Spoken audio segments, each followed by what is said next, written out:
شروع کریں۔ اعوذ باللہ من الشیطان الرجیم، بسم اللہ الرحمن الرحیم۔ وَإِذْ أَخَذْنَا مِيثَاقَ بَنِي إِسْرَائِيلَ لَا تَعْبُدُونَ إِلَّا اللَّهَ وَبِالْوَالِدَيْنِ إِحْسَانًا وَذِي الْقُرْبَى وَالْيَتَامَى وَالْمَسَاكِينِ وَقُولُوا لِلنَّاسِ حُسْنًا وَأَقِيمُوا الصَّلَاةَ وَآتُوا الزَّكَاةَ ثُمَّ تَوَلَّيْتُمْ إِلَّا قَلِيلًا مِّنكُمْ وَأَنْتُمْ مُعْرِضُونَ وَإِذْ أَخَذْنَا مِيثَاقَكُمْ لَا تَسْفِكُونَ دِمَاءَكُمْ وَلَا تُخْرِجُونَ أَنفُسَكُمْ مِنْ دِيَارِكُمْ ثُمَّ أَقْرَرْتُمْ وَأَنْتُمْ تَشْهَدُونَ ثُمَّ أَنْتُمْ هَؤُلَاءِ تَقْتُلُونَ أَنفُسَكُمْ وَتُخْرِجُونَ فَرِيقًا مِّنكُمْ مِنْ دِيَارِهِمْ تَظَاهَرُونَ عَلَيْهِمْ بِالْإِثْمِ وَالْعُدْوَانِ وَإِنْ يَأْتُوكُمْ أُسَارَىٰ تُفَادُوهُمْ وَهُوَ مُحَرَّمٌ عَلَيْكُمْ إِخْرَاجُهُمْ أَفَتُؤْمِنُونَ بِبَعْضِ الْكِتَابِ وَتَكْفُرُونَ بِبَعْضٍ فَمَا جَزَاءُ مَنْ يَفْعَلُ ذَلِكَ مِنْكُمْ إِلَّا خِزْيٌ فِي الْحَيَاةِ الدُّنْيَا وَيَوْمَ الْقِيَامَةِ يُرَدُّونَ إِلَىٰ أَشَدِّ الْعَذَابِ وَمَا اللَّهُ بِغَافِلٍ عَمَّا تَعْمَلُونَ أُولَٰئِكَ الَّذِينَ اشْتَرَوُا الْحَيَاةَ الدُّنْيَا بِالْآخِرَةِ فَلَا يُخَفَّفُ عَنْهُمُ الْعَذَابُ وَلَا هُمْ يُنصَرُونَ وَلَقَدْ آتَيْنَا مُوسَى الْكِتَابَ وَقَفَّيْنَا مِنْ بَعْدِهِ بِالرُّسُلِ وَآتَيْنَا عِيسَى ابْنَ مَرْيَمَ الْبَيِّنَاتِ وَأَيَّدْنَاهُ بِرُوحِ الْقُدُسِ أَفَكُلَّمَا جَاءَكُمْ رَسُولٌ بِمَا لَا تَهْوَىٰ أَنفُسُكُمُ اسْتَكْبَرْتُمْ فَفَرِيقًا كَذَّبْتُمْ وَفَرِيقًا تَقْتُلُونَ وَقَالُوا قُلُوبُنَا غُلْفٌ بَل لَّعَنَهُمُ اللَّهُ بِكُفْرِهِمْ فَقَلِيلًا مَّا يُؤْمِنُونَ وَلَمَّا جَاءَهُمْ كِتَابٌ مِّنْ عِندِ اللَّهِ مُصَدِّقٌ لِّمَا مَعَهُمْ وَكَانُوا مِنْ قَبْلُ يَسْتَفْتِحُونَ عَلَى الَّذِينَ كَفَرُوا فَلَمَّا جَاءَهُمْ مَا عَرَفُوا فَكَفَرُوا بِهِ فَلَعْنَةُ اللَّهِ عَلَى الْكَافِرِينَ بِئْسَ مَا اشْتَرَوْا بِهِ أَنفُسَهُمْ أَنْ يَكْفُرُوا بِمَا أَنزَلَ اللَّهُ بَغْيًا أَنْ يُنَزِّلَ اللَّهُ مِنْ فَضْلِهِ عَلَى مَنْ يَشَاءُ مِنْ عِبَادِهِ فَبَاءُوا بِغَضَبٍ عَلَى غَضَبٍ وَلِلْكَافِرِينَ عَذَابٌ مُهِينٌ وَإِذَا قِيلَ لَهُمْ آمِنُوا بِمَا أَنزَلَ اللَّهُ قَالُوا نُؤْمِنُ بِمَا أُنزِلَ عَلَيْنَا وَيَكْفُرُونَ بِمَا وَرَاءَهُ وَهُوَ الْحَقُّ مُصَدِّقًا لِمَا مَعَهُمْ قُلْ فَلِمَ تَقْتُلُونَ أَنْبِيَاءَ اللَّهِ مِنْ قَبْلُ إِنْ كُنْتُمْ مُؤْمِنِينَ وَلَقَدْ جَاءَكُمْ مُوسَى بِالْبَيِّنَاتِ ثُمَّ اتَّخَذْتُمُ الْعِجْلَ مِنْ بَعْدِهِ وَأَنْتُمْ ظَالِمُونَ۔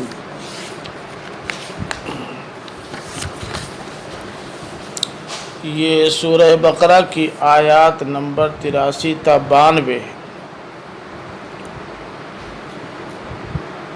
یہود کا خیال یہ تھا کہ وہ خود کتاب و شریعت کے حامل ہیں، اس لیے کسی اور کتاب اور شریعت پر انہیں ایمان لانے کی ضرورت نہیں ہے۔ ایک خیال تو ان کا یہ تھا۔ دوسرے وہ یہ سمجھتے تھے کہ ان کے علاوہ یعنی بنی اسرائیل کے علاوہ کسی اور کو اللہ تعالیٰ کتاب و شریعت کا حامل بنائے گا ہی نہیں۔ یہ دو خیالات تھے جن کی تردید ان آیات میں کی گئی ہے، اور اس کی علتیں کئی ایک بیان کی ہیں۔ ایک تو یہ فرمایا کہ انہوں نے یعنی یہود نے کتاب و شریعت کو اختیار کرنے کا جو عہد کیا تھا اپنے رب سے، اب وہ اس عہد کو توڑ چکے ہیں۔ تو جو اپنا کیا ہوا عہد توڑ دے ان کا اس عہد کے تعلق سے دعویٰ ہی باطل ہے۔ یعنی جب کتاب اور شریعت کو اپنی زندگی کا حصہ بنایا ہی نہیں تو حامل کتاب و شریعت ہونے کا دعویٰ ہی فضول ہے۔ دوسری بات اس حوالے سے یہ فرمائی کہ آخری کتاب، آخری شریعت اور آخری پیغمبر سے متعلق جو پیشین گوئیاں ان کی کتابوں میں موجود ہیں اور ان میں یہ صراحت بھی موجود ہے، جیسا کہ پیچھے بھی غالباً میں دوسرے یا تیسرے درس میں بتا چکا ہوں کہ ان کی کتابوں میں یہ صراحت بھی موجود ہے۔ حضرت موسیٰ علیہ السلام نے صاف لفظوں میں فرما دیا تھا کہ ایک نبی آئے گا جو تمہارے بھائیوں میں سے ہوگا، تم اس کی سننا۔ ظاہر ہے کہ بنی اسرائیل کے بھائی بنی اسماعیل ہیں، تو جب خود ان کی کتابوں میں یہ بات موجود ہے کہ آخری پیغمبر بنی اسماعیل میں سے ہوگا، تو اب تمہارا یہ دعویٰ بھی باطل ہے کہ بنی اسرائیل کو چھوڑ کر کسی اور کو اللہ تعالیٰ کتاب و شریعت دے ہی نہیں سکتا، یہ دعویٰ بھی باطل ہے۔ خود تمہاری اپنی کتابوں سے تمہارے اس خیال کی تردید ہو رہی ہے۔ تیسری اہم بات یہ ہے کہ ان کا دعویٰ تو یہ ہے کہ وہ حامل شریعت ہیں، لیکن ان کی بے دینی کا حال یہ ہے کہ خود حضرت موسیٰ علیہ السلام کے عہد میں ان کے رہتے ہوئے انہوں نے گوشالہ پرستی شروع کر دی۔ تو جو اپنے عہد پر بوقت معاہدہ بھی قائم نہ رہ سکیں، ان کو یہ دعویٰ کرنے کا کیا حق پہنچتا ہے کہ ہم تو معاہدہ کر چکے ہیں یا عہد کر چکے ہیں۔ حضرت عیسیٰ علیہ السلام نے اس کی اصل میں ان کے ہاں تمثیلات بہت ملتی ہیں۔ حضرت عیسیٰ علیہ السلام کے ہاں انہوں نے تمثیل کی زبان میں یہ بات کہی ہے کہ تم تو وہ ہو کہ جس نے پہلے ہی شب میں اپنے شوہر کے ساتھ بے وفائی کی۔ تو ظاہر ہے کہ یہ دعویٰ بالکل باطل اور غلط ہے، اس لیے یہ سارے دعوے جو ان کی طرف سے سامنے آ رہے تھے اللہ تعالیٰ نے ان آیات میں ان کی تردید کر دی ہے اور سختی کے ساتھ تردید کر دی ہے۔ اب آپ آیات پڑھیے تو آپ کو اندازہ ہوگا کہ ان کے دعوے کی تردید کے لیے اللہ تعالیٰ نے کون سا لہجہ اختیار کیا ہے۔ فرمایا وَإِذْ أَخَذْنَا مِيثَاقَ بَنِي إِسْرَائِيلَ لَا تَعْبُدُونَ إِلَّا اللَّهَ، اور یاد کرو جب کہ ہم نے بنی اسرائیل سے عہد لیا کہ تم عبادت نہیں کرو گے مگر اللہ کی۔ میثاق بنی اسرائیل، یہ میثاق مضاف ہے مفعول کی جانب، یعنی بنی اسرائیل نے یہ عہد نہیں کیا، بنی اسرائیل سے یہ عہد لیا گیا، کیونکہ اخذن کا لفظ اللہ تعالیٰ نے اپنی طرح منسوب کیا، اخذنا کہا ہے۔ تو ہم نے باقاعدہ بنی اسرائیل سے یہ عہد لیا تھا کہ لا تعبدون الا اللہ، تم عبادت نہیں کرو گے مگر اللہ کی۔ بظاہر ایسا لگتا ہے کہ اسے ہونا چاہیے اللہ تعبد الا اللہ، کہ تم عبادت نہ کرنا مگر اللہ کی، مگر یہاں اللہ تعبدون آیا ہوا ہے۔ بظاہر ایسا لگتا ہے کہ اللہ تعبدو ہونا چاہیے، کیونکہ آگے جو آ رہا ہے وَبِالْوَالِدَيْنِ إِحْسَانًا وَذِي الْقُرْبَى وَالْيَتَامَى وَالْمَسَاكِينِ وَقُولُوا لِلنَّاسِ حُسْنًا وَأَقِيمُوا الصَّلَاةَ وَآتُوا الزَّكَاةَ، یہ سارے صیغے بتا رہے ہیں کہ یہ امر کے صیغے ہیں، یہ سب انشائیہ جملے ہیں، خبریہ جملے نہیں ہیں۔ اور لا تعبدون الا اللہ یہ خبریہ جملہ ہے۔ بات سمجھ ہے نا؟ تو بظاہر ایسا لگتا ہے کہ یہ نہیں، یہ ہونا چاہیے، لیکن کون کہنے کی ہمت کرے گا کہ اللہ تعالیٰ کا ادب کمزور ہے؟ اس سے زیادہ باتوں کے لیے الفاظ کا خوبصورت اور حسین استعمال کون کر سکتا ہے؟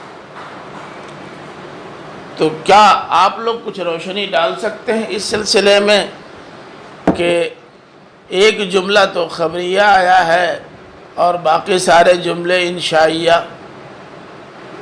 وجہ کیا ہے؟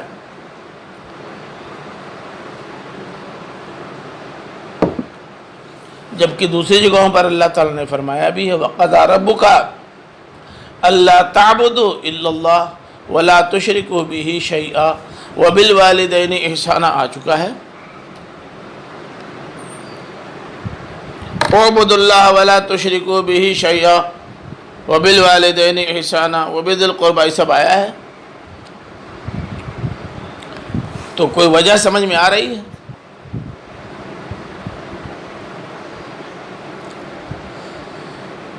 آپ لوگ تو بلاغت کے طالب علم ہیں، آپ لوگوں کو جاننا چاہیے۔ دیکھیں ایسا ہے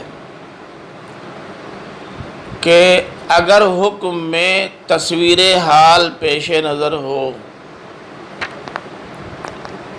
تو اسلوب انشاء کے مقابلے میں خبر کا زیادہ موضوع ہوتا ہے انشاء کے لیے۔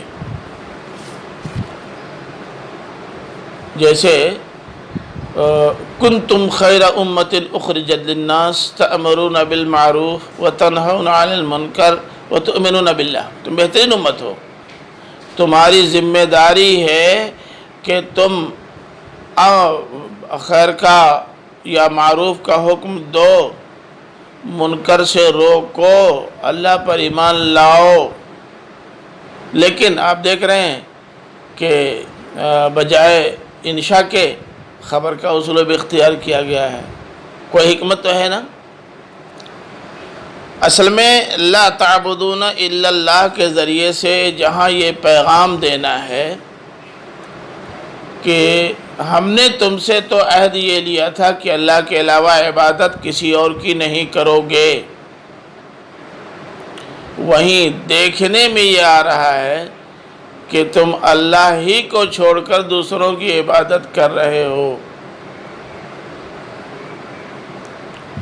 کہاں تمہارا وہ عہد اور کہاں تمہاری یہ صورتحال؟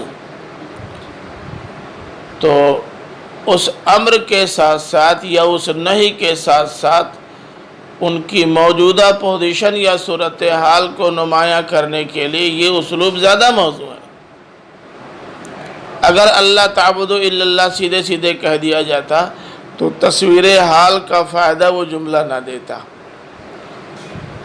اور حکم ایسا دیا جائے جس میں اب جیسے مثال کے طور پر کہہ دیا جائے کہ بھئی آپ سے کہا گیا تھا کہ آپ لوگ لازماً مطالعہ کیجیے گا، بغیر مطالعہ کے مت آئیے گا، اور کہا جائے کہ ماشاءاللہ آپ لوگ تو مطالعہ کر کے آئے ہوئے ہیں حالانکہ مطالعہ نہیں کیا ہے، تو دونوں باتیں اس میں ہو گئی۔ صورتحال کی تصویر، یہ موجودہ صورتحال بھی واضح ہو گئی اور اللہ تعالیٰ کی طرف سے جو حکم دیا گیا تھا وہ بھی نمایاں ہو گیا۔ اسی لیے دیکھیے مفسرین نے لکھا ہے کہ یہ باوجود کہ ہے خبریہ جملہ مگر انشاء کے مفہوم میں ہے، یعنی بالفاظ دیگر یہ ہے تو مضارع منفی لیکن نہیں کے معنی میں ہے۔ بات سمجھ رہے نا؟ اب آگے آیا ہے وَبِالْوَالِدَيْنِ احسانا، اور والدین کے ساتھ احسان کرو۔ یہ تو اچھی بات نہیں ہے۔ والدین جنہوں نے ہمارے ساتھ کل کیا، اب ہمارے احسان کے محتاج ہیں، ہم جو کچھ ان کے ساتھ کریں گے احسان کریں گے۔ ہاں، احسان کا ایک مفہوم وہ ہے جو اردو زبان میں ہے، یہ احسان اردو زبان میں محدود معنی میں آتا ہے، لیکن عربی زبان میں یہ وسیع معنی میں آتا ہے۔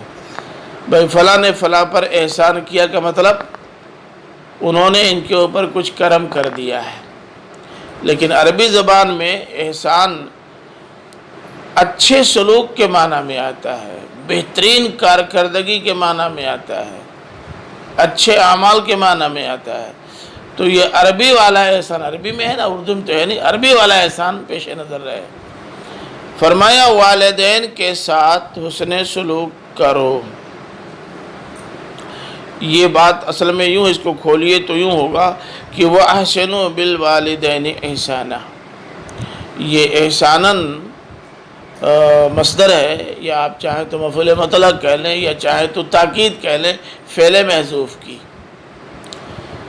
یہ احسنوا بالوالدین احسانہ بتا رہا ہے کہ اللہ تعالیٰ والدین کے ساتھ بہترین سلوک کرنے کا بتاکید حکم دیتا ہے۔ یہ نہیں کہ تمہاری ذمہ داری یہ ہے کہ تم ان کے ساتھ احسان کرنا، اچھا سلوک کرنا، تمہیں اچھا سلوک ہی کرنا ہے ان کے ساتھ، کچھ اور نہیں کرنا ہے۔ یہ زور اور تاکید اور فورس کے ساتھ یہ حکم دیا جا رہا ہے۔ پھر فرمایا کہ وَذِي الْقُرْبَى وَالْيَتَامَى وَالْمَسَاكِينَ، اور قرابت والوں یعنی قرابت داروں اور یتیموں اور مسکینوں، کیا یہ ذی القربہ والیتامہ والمساکین کا عطف والدین پر ہے یا اس کی کوئی اور تعویل ہوگی؟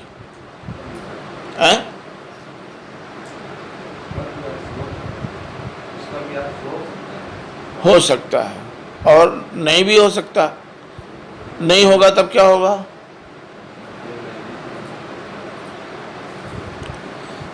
آپ کی بات صحیح ہے، دونوں ہو سکتا ہے۔ والدین پر بھی عطف کرنا چاہیں تو کر سکتے ہیں، اور الگ سے فعل محذوف مان کر اس کا مفعول بھی بنانا چاہیں تو بھی بنا سکتے ہیں، اور نظیریں دونوں کی قرآن مجید میں موجود ہیں۔ اس لیے بہت مشکل ہے ان دونوں رائوں میں سے کسی ایک کو ترجیح دینا۔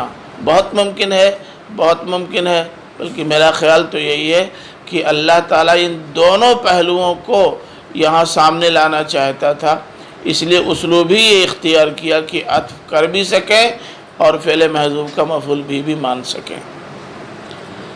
اب آپ دیکھیں اگر عطف کریں گے تو اس کی نظیر ہے سورہ نساء کی آیت نمبر 36۔ اللہ تعالیٰ نے فرمایا وَاعْبُدُوا اللَّهَ وَلَا تُشْرِكُوا بِهِ شَيْئًا وَبِالْوَالِدَيْنِ إِحْسَانًا وَبِذِي الْقُرْبَى وَالْيَتَامَى وَالْمَسَاكِينِ۔ دیکھیے بالوالدین احسانہ وبذی القربى احسانہ وبالیتامى احسانہ وبالمساکین احسانہ، ہے نا؟ تو الوالدین پر عطف کریں تب بھی صحیح ہے، اور اس کا معنی بالکل درست ہے، یعنی تمہیں والدین کے ساتھ ہی اچھا سلوک نہیں کرنا ہے بلکہ قرابت داروں کے ساتھ بھی اچھا سلوک کرنا ہے، یتیموں اور مسکینوں کے ساتھ بھی کرنا ہے۔ اب یہ جو ذوی القربہ آیا ہے، قرابت دار کون ہوتے ہیں؟ جن کا آپ سے رشتہ قریبی ہو۔ اب رشتے کی نوعیتیں مختلف ہو سکتی ہیں۔ والدین کا رشتہ آپ سے بہت قریبی ہے، ان کا خون ہے آپ، یہ بھی قرابت دار ہوئے۔ اولاد کا رشتہ آپ سے بہت قریبی ہے، وہ آپ کا خون ہے۔ اہل خانہ کا رشتہ، بالخصوص ازواج کا رشتہ آپ سے بہت قریبی ہے، کیونکہ وہ آپ کی زندگی کا جز بن چکی ہیں، ایک آباد دنیا چھوڑ کر آپ کے ساتھ وابستہ ہو گئی ہیں۔ کچھ پوچھنا ہو تو ڈائریکٹ مجھ سے پوچھیں، آپس میں ڈسکس نہیں۔ تو یہ بھی قرابت دار ہیں، اور میرا خیال ہے کہ اس وقت آپ لوگ ایک دوسرے کے ساتھ جو بیٹھے ہوئے ہیں یہ بھی قرابت دار ہیں۔ آپ کی قرابت کا پہلو دوسرا ہے، ہم درس ہیں۔ اسی طرح سے پڑوس میں ہونے کی وجہ سے بھی ایک شخص قرابت دار ہو جاتا ہے، وہ سکونت کی قرابت ہوتی ہے، وہ بھی قرابت دار ہیں۔ ہم مذہب ہونا بھی قرابت داری کی دلیل ہے، وہ بھی آپ کے حسن سلوک کے۔ ہم جنس ہونا بھی قرابت داری کی دلیل ہے، تو وہ بھی سارے انسان آپ کے قرابت دار ہو گئے۔ ایک ہی ماں باپ کی اولاد تو سب ہیں نا۔ یہ لوگ جو آپ کے خلاف زہر اگل رہے ہیں وہ بھی آپ ہی کے دادی دادا کی اولاد ہیں، تو قرابت دار تو وہ بھی ہوئے ہیں۔ اسی لیے قرآن مجید میں بڑی تفصیل کے ساتھ ان تمام پہلوؤں پر گفتگو کی گئی ہے، اور کہیں تو اسلامی اخوت پر زور بہت زیادہ دیا گیا ہے اور کہیں انسانی اخوت پر۔ اسلامی اخوت ہو اور انسانی اخوت ہو، دونوں اخوتیں اخوت ہی ہیں، اور اس اخوت کی بنیاد پر سب اچھے سلوک کے مستحق ہیں۔ اب ظاہر ہے کہ قرابت داری میں سلسلہ اور رشتہ ظاہر ہے کہ وہ ذرا سا مختلف ہوگا ایک دوسرے سے، کوئی درجے میں اونچا ہوگا، کوئی درجے میں نیچا ہوگا، کسی کا نمبر پہلا لگے گا، کسی کا دوسرا، کسی کا تیسرا، لیکن بہرحال ہیں یہ سب قرابتیں۔ تو اگر والدین پر عطف مانے تو بھی درست ہے، اور اس کے لیے نظیر سورہ نساء کی آیت نمبر 36 ہے۔ اور دوسری رائے جو آپ نے ظاہر کی ہے کہ اسے مفعول بھی مانا جا سکتا ہے، وہ بھی صحیح ہے، وہ بھی مان سکتے ہیں۔ اور اس کی نظیر بھی موجود ہے سورہ بنی اسرائیل میں، دیکھیے آیت نمبر 23 ہے، وَقَضَىٰ رَبُّكَ أَلَّا تَعْبُدُوا إِلَّا إِيَّاهُ وَبِالْوَالِدَيْنِ إِحْسَانًا، سورہ بنی اسرائیل الاسراء۔ پھر 24 اور 25 میں اسی کی تفصیل ہے وَبِالْوَالِدَيْنِ إِحْسَانًا کی، اور اس کے بعد آیت نمبر 26 میں ہے کیا؟ آیت نمبر 26 میں کیا ہے؟ وَآتِ ذَا، سیدھے سیدھے آت لکھا، آتِ ذَا الْقُرْبَى حَقَّهُ وَالْمِسْكِينِ وَابْنَ السَّبِيلِ، یہاں سیدھے سیدھے وَآتِ ذَا الْقُرْبَى حَقَّهُ دے دیا ہے۔ تو آپ چاہیں تو یہاں بھی مان سکتے ہیں کہ وَآتُوا ذَوِي الْقُرْبَى حُقُوقَهُمْ، قرابت داروں کو ان کے حقوق دو۔ اسی طرح سے وَآتُوا الْمَسَاكِينَ حُقُوقَهُمْ، ہے نا، اسی طرح سے وَالْيَتَامَى حُقُوقَهُمْ، اور یتیموں کو ان کا حق۔ تو نظیریں دونوں کی موجود ہیں، اس لیے قطعی طور سے یہ کہنا کہ نہیں یہی ہے، یہ درست نہیں ہے۔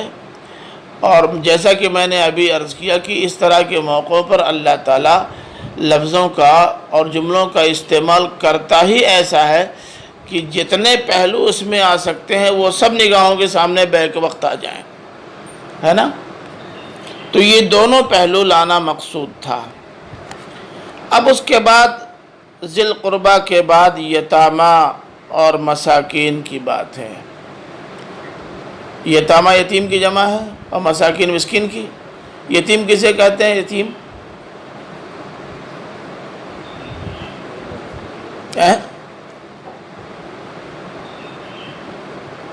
یتیم اس بچے کو کہتے ہیں جس کے باپ کا سایہ اس کے سر سے اٹھ گیا ہو، وہ یتیم ہے۔ سب کے باپ کا سایہ تو ان کے سر سے، میرے باپ کا سایہ بھی میرے سر سے اٹھ گیا تو کیا میں بھی یتیم ہوں؟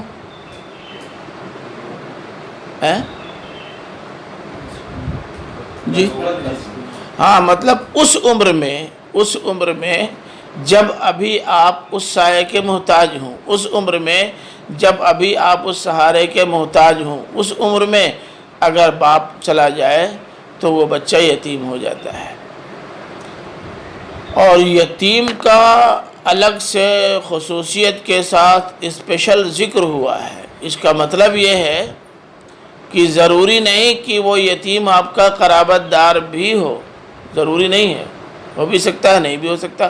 اگر وہ آپ کا قرابت دار ہے تب تو قرابت دار ہونے ہی کی وجہ سے آپ کے حسن سلوک کا مستحق ہو گیا، لیکن قرابت دار نہ ہو تو مثلا گاؤں کا ایسا یتیم ہے جس سے آپ کا نہ کوئی رشتہ ہے اور نہ وہ آپ کے خاندان کا ہے نہ پڑوسی ہے، تو کیا محض اس لیے کہ وہ تو اس محلے کا ہے، دوسری برادری کا ہے یا دوسرے مذہب کا ہے، ہم سے کیا لینا دینا، یہ کہہ کے چھوٹ جائیں گے؟ نہیں، آپ کے گاؤں کا بھی نہ ہو، دوسرے گاؤں کا ہو، اور آپ کو خبر ہے کہ وہ یتیم ہے اور کوئی اس کی خیریت نہیں لیتا، وہ ضرورت مند ہے آپ کے سہارے کا، تو آپ کو اس کا سہارا بھی بننا ہے۔ اور یتیم کی یتیمی کا اندازہ وہی کر سکتا ہے جو یتیم ہو۔ ہم لوگوں نے طالب علمی کے زمانے میں ایک نظم پڑھی تھی، اب وہ نظم تو یاد نہیں رہی، مفہوم اس کا ذہن میں ہے، وہ یہ کہ ایک عورت بیوہ ہو گئی، اس کا چھوٹا سا بچہ تھا، وہ بچہ باپ کے انتقال کے بارے میں کیا جانتا کہ میرا باپ نہیں ہے، اب باہر باپ کماتا تھا، آ جاتا تھا، چلا جاتا تھا، وہ یہی جانتا تھا کہ باپ پھر چلا گیا ہے، نہیں ہے۔ عید کے موقع پر پورا اہتمام ہوتا تھا اس کے لیے، کپڑا ہے، سوئی ہے، یہ ہے وہ، لیکن اس عید کے موقع پر کوئی انتظام نہیں ہوا، اور لڑکا یا یتیم بچہ بار بار ماں کے پاس آ کر یہ کہتا رہا کہ امی عید قریب آ گئی، ابھی کپڑے نہیں بنے، ابھی جوتے نہیں آئے، ابھی سوئیاں نہیں آئیں، اور بالآخر عید کا دن آ گیا، سارے بچے تیار ہو کر جانے لگے عیدگاہ، اور اس کے پاس کوئی انتظام نہیں۔ جب یہ رو کے ماں سے لپٹا تو ماں بھی رونے لگی اور سیدھے کہا کہ بیٹا ایک کام کرو، وہ دیکھو سامنے مٹی جو اونچی اٹھی ہوئی ہے، تمہارے ابو اسی کے اندر سوئے ہیں، انہیں کو جاؤ جگاؤ۔ اور وہ قبرستان پر جا کر اس قبر کے اوپر اس اپنے گال رگڑ رگڑ کے جس طرح اپنے باپ کو بلا رہا تھا، نظم کرنے والے نے جس انداز میں اور جن لفظوں میں اسے منظوم کیا ہے، آنکھوں سے اشک جاری ہو جاتے ہیں اور طبیعت بالکل عجیب ہو جاتی ہے۔ تو یتیم کا درد وہ جان سکتا ہے جو یا تو یتیم ہو۔ نبی کریم صلی اللہ علیہ وسلم کو اللہ تعالیٰ نے یتیمے کے دور سے گزارا باقاعدہ بڑے اہتمام کے ساتھ، تاکہ وہ درد بھی اللہ کے رسول پالیں اور اس درد کو دوسروں میں شیئر کرنا آسان ہو جائے۔ نبیوں رسولوں کی تو اللہ تعالیٰ خصوصی تربیت فرماتا ہے نا، باپ کا سایہ چلا گیا، باپ پیدا ہونے سے پہلے ہی چلے گئے، ماں کی آغوش بھی چھن گئی، اور دوسرے سہارے بھی دھیرے دھیرے ختم ہو گئے۔ یہ سب اس لیے ہوتا ہے تاکہ اس کا درد پالا جائے۔ آج بہت سارے حکمراں ہیں جن کے نہ بیوی ہیں نہ بچے ہیں، وہ عورتوں اور بچوں کے سلسلے میں قوانین پاس کر رہے ہیں، وہ ظالم کیا جانے کہ ان کا درد کیا ہوتا ہے اور ان کے مسائل کیا ہیں۔ اگر اللہ تعالیٰ واقعی ان سے وہ کام لینا چاہتا بحیثیت حکمراں تو ان کو ان مراحل سے گزارتا، لیکن شاید اللہ تعالیٰ کو منظوری نہیں کہ ان سے وہ کام لے، یہ جس کے اہل نہیں ہے۔ وَقُولُوا لِلنَّاسِ حُسْنًا، اور لوگوں سے اچھی بات کہو، لوگوں سے اچھی بات کہو۔ وَقُولُوا لِلنَّاسِ حُسْنًا، یہ اچھی بات تو بہت مبہم ہے۔ اچھی بات کو کیا مطلب؟ اچھی بات کا دائرہ کیا ہے؟ اچھی بات کے کون کون سے پہلو ہو سکتے ہیں؟ قرآن مجید نے آپ کو قولوا للناس سے حسنہ کہہ کر کے چھوڑ نہیں دیا ہے، بلکہ مختلف مقامات پر اس کی شرح بھی فرما دی ہے، کچھ خود فرما دی ہے اور کچھ آپ کے اوپر چھوڑ دیا ہے۔ مثلا آپ کہتے ہیں کہ مثلا فلاں فلاں فلاں فلاں، مثلا کا مطلب چند مثالیں دے دی گئی ہیں، باقی کو آپ قیاس کرو، وقس علی ھذا، ہے نا۔ اب دیکھیں چند پہلوؤں کا میں ذکر کرتا ہوں۔ القرآن یفسر بعضہ بعضا کے اصول پر قرآن مجید نے قولوا للناس حسنا کی شرح کئی جگہ کر دی ہے۔ ایک جگہ گفتگو میں معروف طریقہ اختیار کرو۔ معروف جانتے کس کو کہتے ہیں؟ معروف طریقہ، گفتگو میں معروف طریقہ اختیار۔ قرآن مجید میں معروف بہت استعمال ہوا ہے، بہت استعمال ہوا ہے۔ معروف کا مطلب کچھ مدد دو بھائی۔ معروف کا کیا مطلب ہوتا ہے؟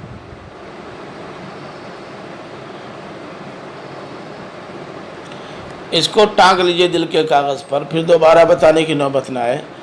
معروف ہر اس کام کو کہتے ہیں جس کا اچھے اور شریفوں کے سماج میں چلن ہو۔ عورتوں کے سلسلے میں آیا ہے کہ اگر ان کا مہر مقرر نہ ہو تو اس کی ادائیگی کے لیے معروف طریقہ اختیار کرو، مطلب جس سماج کی جس سطح کی وہ لڑکی ہے اور جو تمہاری سطح ہے اس کے مطابق معاملہ کرو۔ اگر بیوی کو طلاق دے دی ہے تو رخصت کرتے وقت بھی اس کے ساتھ معروف انداز اختیار کرو، مطلب ایک شریف سماج میں شریف لوگ جب کسی سے چھٹکارا حاصل کرتے ہیں یا اس کو اپنے سے الگ کرتے ہیں تو کون سا طریقہ اختیار کرتے ہیں، یہ معروف ہے۔ معروف کبھی بھولیے گا مت۔ تو گفتگو میں معروف طریقہ اختیار کرو، کیا مطلب؟ اچھے لوگ، بااخلاق لوگ، شریف لوگ، سماج کے منتخب افراد گفتگو کیسے کرتے ہیں، بات کیسے کرتے ہیں، وہ طریقہ اختیار کرو۔ اور اللہ تعالیٰ نے اس کے بارے میں تھوڑی سی صراحت بھی کر دی ہے تاکہ سمجھنے میں آسانی ہو۔ سورہ نساء کی آیت نمبر 5 ہے، وَلَا تُؤْتُوا السُّفَهَاءَ أَمْوَالَكُمْ الَّتِي جَعَلَ اللَّهُ لَكُمْ قِيَامًا وَارْزُقُوهُمْ فِيهَا وَاكْسُوهُمْ وَقُولُوا لَهُمْ قَوْلًا مَعْرُوفًا۔ یتیموں کی بات ہو رہی ہے۔ جو یتیم ابھی عقل میں ناپختہ ہیں تم ان کو ان کا مال ان کے حوالے مت کرو، پہلے عقل اور خرد اور فہم کے اعتبار سے پختہ ہو جائیں پھر ان کا مال ان کے حوالے کرو، ورنہ اس کا وہ بے جا اور ناجائز اور غلط اور بے جگہ یا بے وقت اس کا استعمال کر کے اسے ضائع کر دیں گے۔ مال کے سلسلے میں بہت حساس ہونا اس لیے ضروری ہے کہ اللہ تعالیٰ نے یہ تمہارے سماج کے قیام و استحکام کا ذریعہ اسے بنایا ہے۔ جو لوگ سمجھتے ہیں کہ مال کمانے کی کوئی ضرورت نہیں، بس جیسے تیسے زندگی گزر جائے، اللہ والوں کا طریقہ یہی بالکل غلط سوچتے ہیں۔ سماج کو مال کی بھی ضرورت ہے، مالدار افراد کی بھی ضرورت ہے، ہر طرح سے تیار لوگوں کی ضرورت ہے۔ آخر یہ زکوٰۃ کون دیں گے؟ وہ لوگ جو روڈ پر کشکولے گدائی لیے پھرتے ہیں، وہ چاہیے یہ۔ تو چونکہ یہ مال سماج کے قیام کا بہت مضبوط اور مستحکم ذریعہ ہے، اس لیے یہ سوچ کر کے کہ مال میرا نہیں اس کا ہے، کیا فائدہ مجھے اپنے پاس رکھنے سے، ہٹاؤ دے دو، رکھے چاہے کھائے چاہے اڑائے چاہے محفوظ رکھے، یہ ٹھیک نہیں۔ آگے فرمایا وَارْزُقُوهُمْ فِيهَا، دیکھیں وَارْزُقُوهُمْ فِيهَا اور وَارْزُقُوهُمْ مِنْهَا دونوں استعمال ہوا ہے، معلوم ہے؟ آگے وَارْزُقُوهُمْ مِنْهُ آ رہا ہے، نہیں آ رہا ہے؟ اچھا چلو نہیں آ رہا ہے تو میں لا دوں گا، ہٹاؤ چھوڑو جانے دو۔ وَارْزُقُوهُمْ فِيهَا، وَارْزُقُوهُمْ فِيهَا کا مطلب اس میں اس کو روزی دو، اس میں سے نہیں، مال ان کا ہے، ان پر بغیر کسی بخل کے پوری کشادہ دستی کے ساتھ دل کھول کر خرچ کرو۔ یہ نہیں کہ اب روز روز بیمار رہتا ہے، کہاں تک دوا کرائیں گے تب تو سارا پیسہ ہی ختم ہو جائے گا، تم سے مطلب مال اس کا ہے اور اس کے علاج کے لیے لکھنؤ اور بنارس اور بمبئی بھی لے جانا ہو تو لے جاؤ۔ یہ وَارْزُقُوهُمْ فِيهَا، اچھا کھاتا اچھا کھلاؤ، اچھا پہنتا اچھا پہناؤ۔ وَاقْسُوهُمْ وَقُولُوا لَهُمْ قَوْلًا مَعْرُوفًا، اور اس سے بات بھلی کرو، اچھی بات کرو۔ اچھی بات کرو مطلب کیا روز روز چلے آئے تو کوئی نہ کوئی ضرورت تمہیں ہمیشہ رہتی ہے، یہ کوئی بات تو ہوئی نہیں، تمہارے باپ کا مال میرے پاس ہے تو اس کا مطلب میں تمہارا نوکر ہوں، جب جو کہو میں لا کر کے دے دیا کروں، یہ سب طریقہ ٹھیک نہیں۔ اسے یہ احساس نہ ہونے پائے کہ میرا باپ نہیں ہے، یہ احساس ہو کہ باپ نہیں مگر باپ کی جگہ پر میرا اسی جیسا ایک سرپرست موجود ہے، اگر وہ بیجا ناجائز غلط بھی آپ سے مطالبہ کرتا ہے تو غلط مطالبے سے باز رکھنے کا خوبصورت طریقہ اختیار کرو، قولوا قولا معروفا، بھلی بات کہو۔ تو ایک تو معروف طریقہ، شریفوں کا طریقہ یہی ہوتا ہے، آپ اپنی کوئی ضرورت لے کر کے جائیے اپنے کسی بڑے کے پاس، اور وہ آپ کی پوری بات سن لے، اور سننے کے بعد کہے کہ بھئی آپ جو مانگ رہے ہیں یہ مناسب نہیں ہے، ابھی اس کا وقت نہیں ہے، تھوڑا مؤخر کریں اس کو، اور سمجھائے کہ اس وقت دینا مناسب نہیں، بعد میں دینا مناسب ہوگا۔ لیکن بجائے اس کے کہاں چلے آئے، جب دیکھو تب چلے آتے ہو، ہٹو یہاں سے، نکلو، کچھ نہیں ہوگا، یہ قول معروفہ نہیں ہے۔ بات سمجھ رہے نا؟ اور خاص طور سے یتیموں کے سلسلے میں تو یہ انداز اور بھی زیادہ بہت برا ہے۔ یہ قول للناس حسنا صرف یتیموں کے ساتھ نہیں، یتیموں کے ساتھ بھی، مسکینوں کے ساتھ بھی، قرابت داروں کے ساتھ بھی، والدین کے ساتھ، سب کے ساتھ آیا ہے۔ باپ نے یا ماں نے پوچھ دیا، باپ نے پوچھا بیٹا یہ کیا ہے؟ یہ ابو یہ موبائل ہے، موبائل۔ کچھ دیر کے بعد یہ کیا ہے؟ یہ ابو موبائل ہے۔ پھر پوچھ دیا، چپ کیوں نہیں رہتے؟ جب نہیں سمجھ میں آ رہا، دماغ کام نہیں کرتا تو کیوں پوچھتے رہتے ہو؟ چپ رہو، میں اسی کام کے لیے فاضل بیٹھا ہوا ہوں، کیا کہ جو کچھ پوچھا کرو میں بتایا کروں، ایک ایک بات 100 بار۔ یہ معروف طریقہ نہیں ہے۔ معروف طریقہ یہ ہے کہ جس طرح تم عقل کے اعتبار سے کمزور تھے، اپنے باپ سے ایک ہی چیز 100 بار پوچھتے تھے، اب بھی چھوٹے چھوٹے بچے، میرے تو نواسے اور پوتے وغیرہ ہر دم ساتھ میں لگے رہتے ہیں، ایک ہی بات بار بار۔ ابھی کل ظہر کی اذان دوسری جگہ شروع ہوئی، پوتا ہے اذان سنتا ہے تو فوراً مسجد، دادا ابو اذان ہو گئی، بیٹا ابھی یہ اذان یہاں نہیں ہوئی ہے، دادا ابو اذان ہوئی، بیٹا یہ اذان ابھی یہاں نہیں ہوئی ہے، دادا ابو اذان ہو گئی۔ اب آپ لاکھ کہیں یا نہیں ہوئی، 20 مرتبہ کہے گا، مگر آپ نہیں ڈانٹتے، پیار سے چوم لیتے ہیں، اس کا ذہن بھٹکانے کے لیے کچھ اور کہنا شروع کر دیتے ہیں، پھر جب یہاں اذان ہوتی ہے تب کہتے ہیں ہاں دیکھو ابھی اذان ہو رہی ہے۔ 10 بار آپ نے تنگ کیا مگر وہ ناراض نہیں ہوا، بلکہ اٹھا کے چوم لیا، اور تیسری بار میں آپ کا پارا چڑھ گیا۔ یہ ٹھیک نہیں ہے۔ یہ معاملہ والدین کے ساتھ ہو، چاہے قرابت دار کے ساتھ ہو، چاہے یتیموں کے ساتھ ہو، چاہے مسکینوں کے ساتھ۔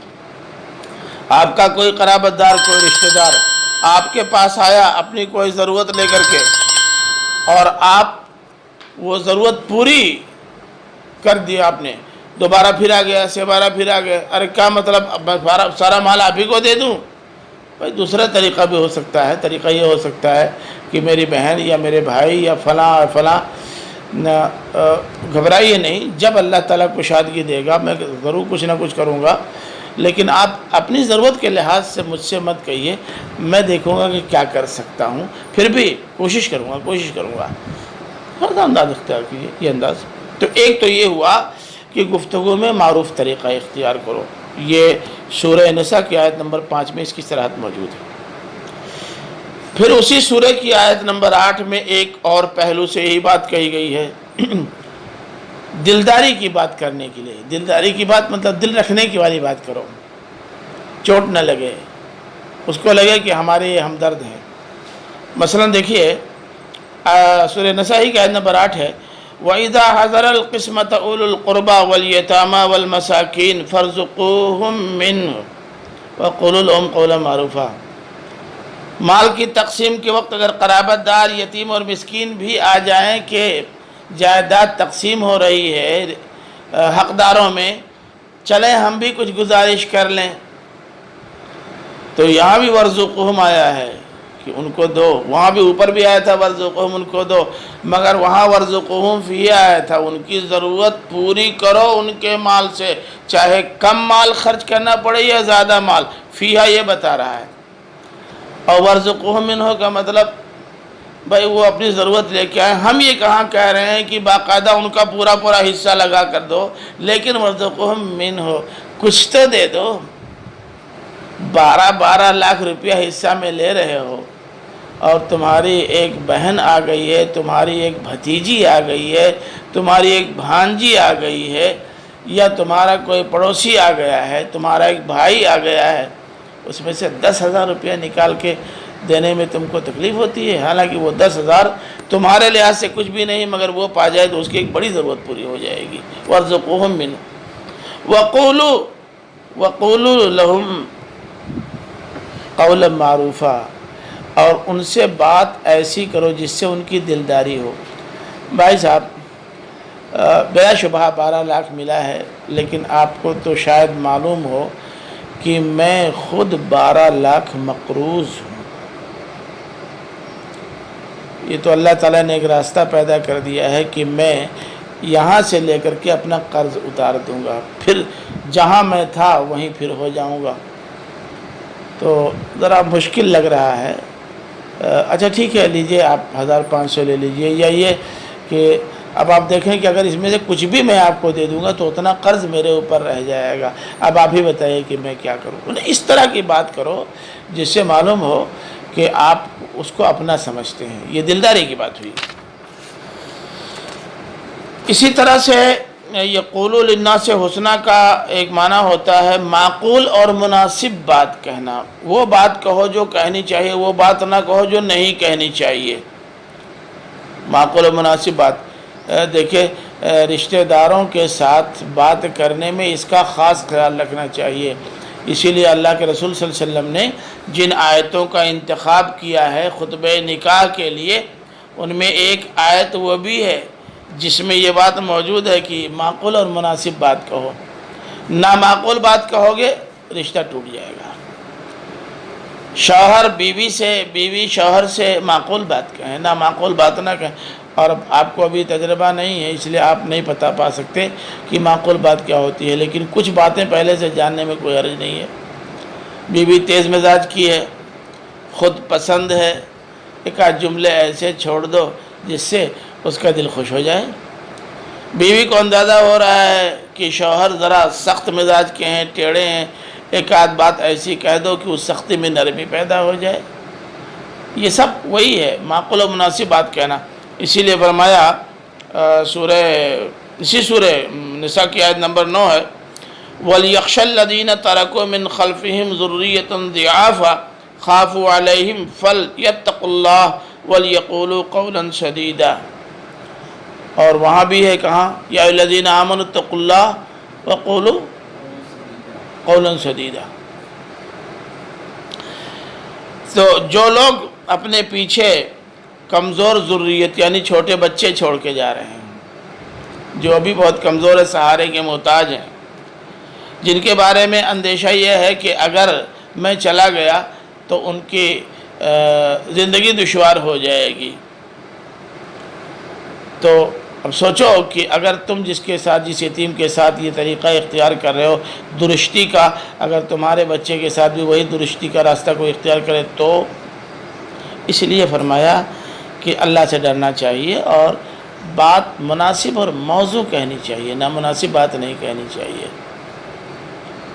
نامناسب بات جانتے ہیں بہت ساری باتیں ہو سکتی ہیں، مثلا ایک بات یہ ہو سکتی ہے کہ ارے اے بھانٹ کے پوت، اب بتاؤ یہ کیا طریقہ ہوا بھائی؟ حالانکہ یہ بات صحیح ہے لیکن یہ کہنے کی نہیں ہے۔ بھانٹ وہ خود تو ہے نہیں، اللہ تعالیٰ نے اسی خاندان میں پیدا کیا، یہ مناسب نہیں ہے۔ اگر تمہارے بارے میں کوئی کہہ دے اے تمہارے نہ رہنے کے بعد تمہارے بیٹے سے اے کلو کے پوت، تب اے کنوا کے پوت، تب کہہ سکتا ہے نا بھائی؟ آپ کے کسی عیب کو بنیاد بنا کر آپ کے بیٹے کی نسبت اس کی جانب کر دے، آپ کے بیٹے کو تکلیف نہیں پہنچے گی، ایسا مت کرو، یہ مناسب نہیں ہے۔ اسی طرح سے یہ قولوا للناس حسنا کا ایک پہلو یہ بھی ہے کہ احسان جتانے اور دل آزاری کرنے سے بچو اور نظر انداز کرنے کی پالیسی اختیار کرو۔ مثلا اسی سورہ بقرہ کی آیت نمبر 262 اور 263 ہے الذین یتقون ينفقون اموالهم فی سبیل اللہ ثم لا يتبعون ما انفقوا منا ولا اذى لهم اجرهم عند ربهم ولا خوف علیہم ولا هم يحزنون قول معروف۔ وَمَغْفِرَةٌ خَيْرٌ مِّن صَدَقَةٍ يَتْبَعُهَا أَذًى، جو اپنا مال اللہ کی راہ میں خرچ کرتے ہیں اور پھر جو خرچ کیا ہے اس پر نہ احسان جتاتے ہیں اور نہ جس پر خرچ کیا ہے اسے اذیت دیتے ہیں۔ اذیت کیسے دی جاتی ہے؟ الفاظ اور جملوں سے بھی دی جاتی ہے بھائی، صرف ڈنڈے ہی سے اذیت نہیں دی جاتی۔ فرمایا کہ ان کے لیے ان کے رب کے پاس اجر ہے، اور لا خوف علیہم ولا هم يحزنون، ان کے لیے ہے قول معروف۔ قول معروف مطلب دلداری کی بات کرو، احسان نہ جتاؤ۔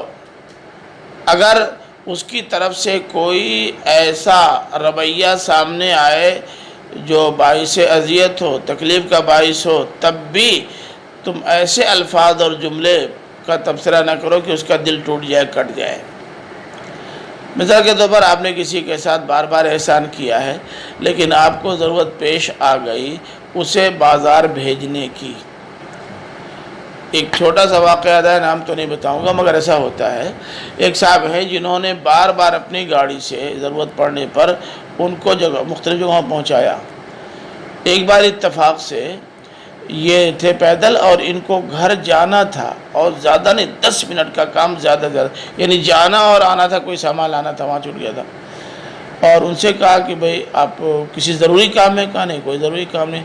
کہنے کہ ذرا سا مجھ کو گھر لے کے چلتے اور لے کے چلے آتے۔ کہنے کہ گاڑی میں نے آپ کے لیے نہیں خریدی ہے، یہ کیا ضروری ہے کہ جب فرصت میں رہوں تو آپ کی خدمت کروں؟ وہ بیچارہ ایسے ہی فوراً پیدل گھر گیا، 10 منٹ کا کام آدھے گھنٹے میں ہوا، لیکن تکلیف بہت مچی۔ یہی طریقہ تھا۔ آپ یہ کہہ دیتے کہ میں ذرا مصروف ہوں، نہ کچھ کہتے، یہی کہہ دیتے کہ اس وقت میں جانے کی پوزیشن میں نہیں ہوں، چاہے دماغ خراب ہونے کو جانے کی پوزیشن میں نہیں تھے، یہی کہہ دیتے۔ ذرا سا باتیں کرنے کا ڈھنگ سیکھیے، سلیقہ سیکھیے۔ ہم یہیں بیٹھے ہوئے ہیں اور آپ جا رہے ہیں، ہم نے سمجھا آپ کے بھائی جا رہے ہیں، اے سنو سنو سنو سنو، قریب آ گئے، اچھا تم ہو، میں نے سمجھا تمہارے بچے، جاؤ جاؤ جاؤ جاؤ۔ یہ کیا طریقہ ہے؟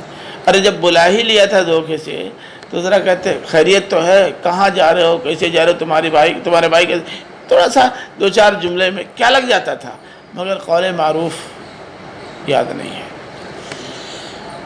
اسی طرح سے نرم اور محبت آمیز گفتگو بھی قول حسن میں آتا ہے۔ زبان میں رس بھرا ہو، کوئی ضروری ہے کہ مرچا لگا رہا ہے ہمیشہ، یہ ضروری تو نہیں ہے۔ اب دیکھیں قرآن نے کہا ہے سورہ بنی اسرائیل آیت نمبر 28 ہے، وَإِمَّا تُعْرِضَنَّ عَنْهُمُ ابْتِغَاءَ رَحْمَةٍ مِّن رَبِّكَ تَرْجُوهَا فَقُلْ لَهُمْ قَوْلًا مَيْسُورًا، اگر کوئی ضرورت مند آپ کے پاس آئے اور آپ کے پاس کچھ نہ ہو لیکن امید ہو کہ مل جائے گا، جیسے تنخواہ، ابھی جیب میں پیسہ نہیں ہے مگر کل تنخواہ مل سکتی ہے، امید ہے، تو ایسے موقع پر قولا میسورا، تھوڑا سا آسان، نرم اور محبت آمیز بات کو، اس وقت ایک دم جیب خالی ہے، ایک دم خالی ہے، آج تنخواہ مل گئی ہوتی تو میں دے دیتا، لیکن ہے نہیں، تنخواہ مل جائے گی تو میں کچھ کر دوں گا، اب کل مل جائے، پرسوں مل جائے، 10 دن کے بعد ملے، نہ ملے، ہو سکتا ہے، لیکن امید ہے ملنے کی، ملتی رہی ہے اس لیے امید ہے۔ تو ذرا سا الفاظ اور اسالیب، یہ نرم اور محبت آمیز، یہ سب قول للناس حسنہ ہے، اس کی اور بھی شکلیں ہیں، آپ کو تفسیر اس کی کرنے کے لیے کسی صحرا میں گھومنے اور لوگوں سے پوچھنے کی ضرورت نہیں ہے، اللہ تعالیٰ کے اس ذخیرے میں ہے، سب کچھ موجود، ڈبکی لگائیے اور تلاش کر لیجئے۔ بس اب یہ قول للناس حسنہ کی تفصیل لمبی ہو گئی، اس سے زیادہ کی ضرورت نہیں ہے۔ فرمایا وَأَقِيمُوا الصَّلَاةَ، اور نماز کا اہتمام کرو۔ اقامت صلاۃ پر گفتگو پیچھے ہو چکی ہے، دہرانے کی ضرورت نہیں۔ اقامت صلاۃ کا مطلب صرف نماز پڑھنا نہیں، صلو نہیں آیا ہے، اقیم الصلاۃ آیا ہے۔ صلو اور اقیم الصلاۃ میں فرق ہے، تسلیۃ اور اقامت الصلاۃ میں فرق ہے۔ نماز پڑھنا، رکوع سجدہ کیجئے اور اس کے جو ارکان ادا کیجئے، تسلیہ ہو گیا۔ لیکن اقامت صلاۃ میں اتنا کافی نہیں ہے۔ اب وہاں میں تفصیل سے بتا چکا ہوں، پھر سے دہرانا نہیں چاہتا، کہ حضور قلب بھی ہو، خشوع اور خضوع بھی ہو، وقت کی پابندی بھی ہو، باجماعت نماز پڑھنے کا اہتمام بھی ہو، اور اس کے لیے جس پاکی کی ضرورت ہے وہ پاکی بھی ہو، وضو بھی ہو، وغیرہ وغیرہ، یہ ساری چیزیں اقامت صلاۃ میں شامل ہیں۔ یہ اقیم الصلاۃ اس لیے کہا گیا ہے کہ میاں تم کو اس سے پہلے بھی اقامت صلاۃ کی تعلیم دی جا چکی تھی، جسے تم فراموش کر چکے ہو، پھر یاد دلایا جا رہا ہے۔ وَآتُوا الزَّکَاۃَ، اور زکوٰۃ دو۔ ایتاء زکوٰۃ پر بھی گفتگو پہلے سے ہو چکی ہے۔ ایک بات عرض کرتا چلو یہاں، کہ جو لوگ سنت کی آئینی حیثیت کے قائل نہیں ہیں، ان کے لیے یہ ہے جو یہ کہتے ہیں کہ صرف قرآن مجید ہی سے رہنمائی حاصل کی جائے گی، قرآن مجید سے باہر کچھ نہیں ہے، یعنی نبی کریم صلی اللہ علیہ وسلم کی زندگی اور آپ کی سیرت پاک کی کوئی حیثیت نہیں ہے۔ وہ بتائیں کہ اقیم الصلاۃ و آتوا الزکاۃ کی کیفیت اور نوعیت کیا ہوگی؟ اقیم الصلاۃ قرآن نے کہا، اللہ تعالیٰ نے کہا، آتوا الزکاۃ قرآن نے کہا، اللہ تعالیٰ نے کہا ہے، لیکن اقامت صلاۃ اور ایتاء زکوٰۃ کی تفصیلات اور کیفیات کیا ہوں گی، ان کو قرآن نے کہیں بتایا ہے؟ ارے میں سیدھے سیدھے پوچھتا ہوں نا، ظہر کی نماز کیا رکعت ہے؟ فرض بتا، صرف فرض 4، عصر کی، مغرب کی، عشاء کی، فجر کی، کہاں لکھا ہے قرآن مجید میں؟ دیکھو۔ اوقات کے بارے میں تو آپ کہہ دیں گے کہ ہاں ہے، کئی آیتیں ہیں جن سے اوقات کی نشاندہی ہوتی ہے۔ رکعتوں کی کوئی اختلاف اس میں ہے شیعہ اور سنی کسی میں؟ متفق علیہ مسئلہ ہے، کس نے بتایا؟ نبی کریم صلی اللہ علیہ وسلم نے بتایا نا۔ آتوا الزکاۃ، زکوٰۃ دو۔ کس کس مال میں کتنی زکوٰۃ دو، کہاں لکھا ہے؟ کس نے بتایا؟ اللہ کے رسول صلی اللہ علیہ وسلم نے بتایا۔ تو اس لیے یہ اقیم الصلاۃ اور آتوا الزکاۃ یا اس طرح کے احکام جہاں بھی آ جائے، اس میں کوئی دو رائے نہیں کہ اگر قرآن مجید میں کوئی حکم بہت واضح اور صریح ہے تو کہیں اور دیکھنے کی ضرورت نہیں ہے۔ لیکن آپ کو سینکڑوں ہزاروں مقامات ایسے ملیں گے جہاں اللہ تعالیٰ نے تفصیلات اپنے محبوب پیغمبر حضرت محمد صلی اللہ علیہ وسلم پر چھوڑ دی ہیں، وہ تفصیلات انہی سے معلوم کرنی پڑیں گی، کہیں اور سے نہیں ملے گی۔ ثم تولیتم الا قلیلا منکم، یہ ساری ہدایات اللہ کی طرف سے لینے کے بعد تم نے اعراض کیا، منہ پھیر دیا۔ یہ کون ہے؟ وہی بنی اسرائیل۔ الا قلیلا منکم، تم میں سے سوائے کم کے، یعنی تمہارے اندر کے کچھ ہی لوگ بچے ہیں جو ان ہدایات کا پاس و لحاظ رکھتے ہیں، باقی لوگوں نے ساری ہدایات کو نظر انداز کر دیا، پس پشت ڈال دیا ہے۔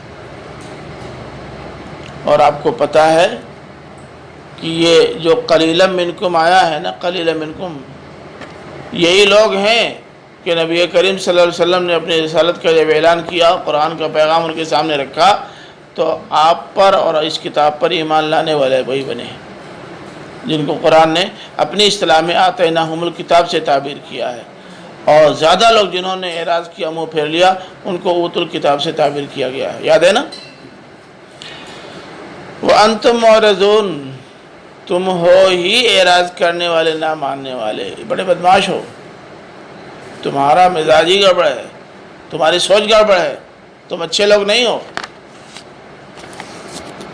اب ایک اور پہلو بنی اسلام کا بہت اہم نماز ہے، تو نماز اور زکوٰۃ بھی، لیکن اللہ تعالیٰ نے قرآن میں زکوٰۃ کو بہت زیادہ تفصیل نہیں لیکن بہت حد تک بیان کر دیا ہے کہ کس کو دینا ہے، یہ بھی بیان کر دیا ہے، لیکن نماز کا کہیں کس طرح پڑھنا ہے اس کا ذکر نہیں ہے، جبکہ نماز کے لیے وضو۔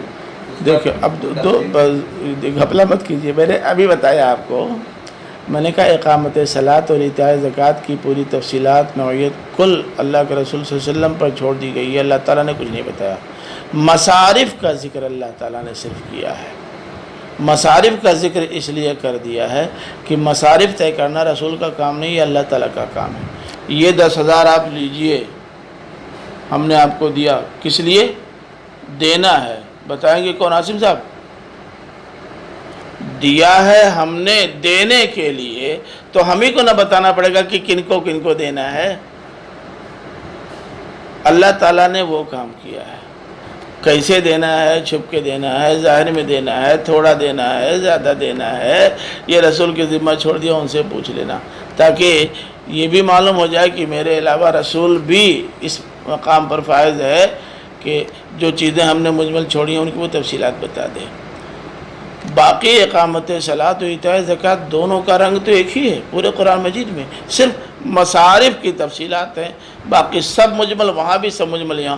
کس کس مال میں زکوٰۃ واجب ہے قرآن نے نہیں بتایا، کتنے مال میں کتنی زکوٰۃ واجب ہے قرآن نے نہیں بتایا، صرف ایک چیز مصارف ہے، اور وہ مصارف اللہ ہی بتا سکتا تھا، دوسرا نہیں کوئی۔ باقی اور بتائیے کوئی پہلو؟ اور کوئی پہلو نہیں جی۔ وَإِذْ أَخَذْنَا مِيثَاقَكُمْ لَا تَسْفِكُونَ دِمَاءَكُمْ وَلَا تُخْرِجُونَ أَنفُسَكُمْ مِنْ دِيَارِكُمْ ثُمَّ أَقْرَرْتُمْ وَأَنْتُمْ تَشْهَدُونَ۔ اب یہ آیا ہے کہ اور ہم نے تم سے عہد لیا کہ تم اپنا خون نہیں بہاؤ گے، اپنے کو اپنے گھروں سے نہیں نکالو گے۔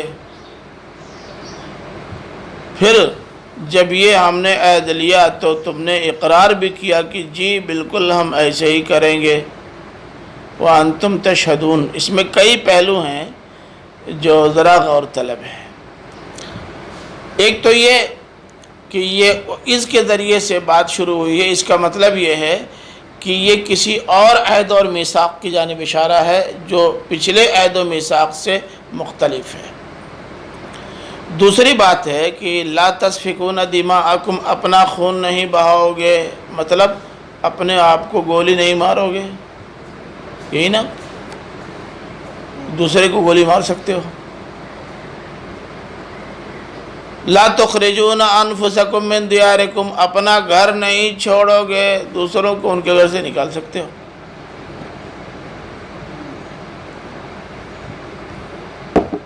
جی